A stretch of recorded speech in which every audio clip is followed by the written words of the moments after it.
Another one for you is Cristiano Ronaldo. Phil Thompson talked about this in his own book, Stand Up Pinocchio. I remember reading that and I'm mentioning this. This is in 2003. He flew out to Lisbon to watch him play for Sporting. Liverpool believed they were in a chance, had a chance to get him for only around £4 million. And he sort of returned back Thompson and they had a bit of a chat about it.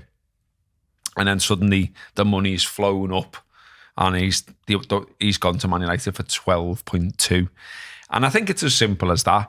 It's easy to sort of dress all this up and say, wow, what a miss and all this kind of stuff. But if at the time he's touted round by an agent and saying he's available for about 4, and for whatever reason, whatever United have been sold, they come in and pay 3 times that, I think it's hard for you to go, okay, we'll match or better that when you've thought it's going to be a £4 million deal. Well, it's funny because I remember when this story first sort of did the rounds, it was sold as like we missed out on Ronaldo.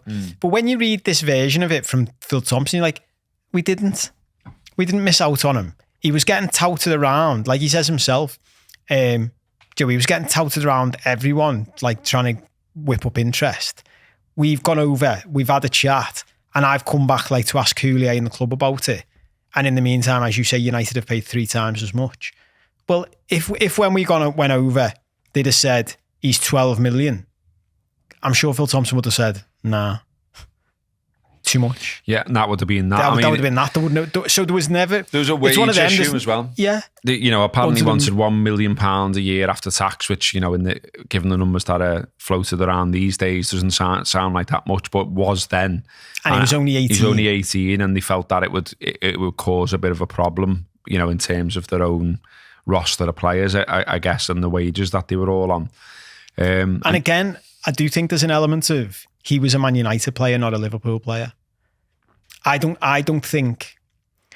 Got to be careful how I say this, I suppose, but I'll just say what I think.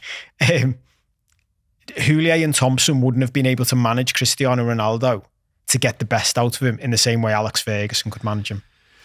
Yeah, Alex Ferguson had that level of, you can't fuck around with me, but also had you've got to respect me because of what I've already done. And I think that's the management Ronaldo needed. I think he'd have been too far the other way for us. Too much the arrogant, cocky young lad.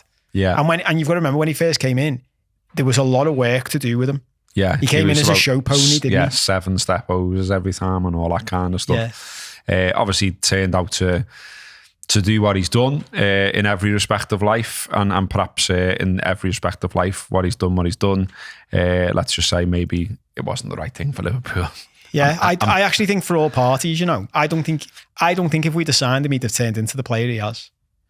Just on the football sense without getting into the other stuff. If you like that clip, come and check us out on Mondays on This Is Anfield, live at 5 every week. We're there on Wednesdays as well. And check us out too on The Late Challenge.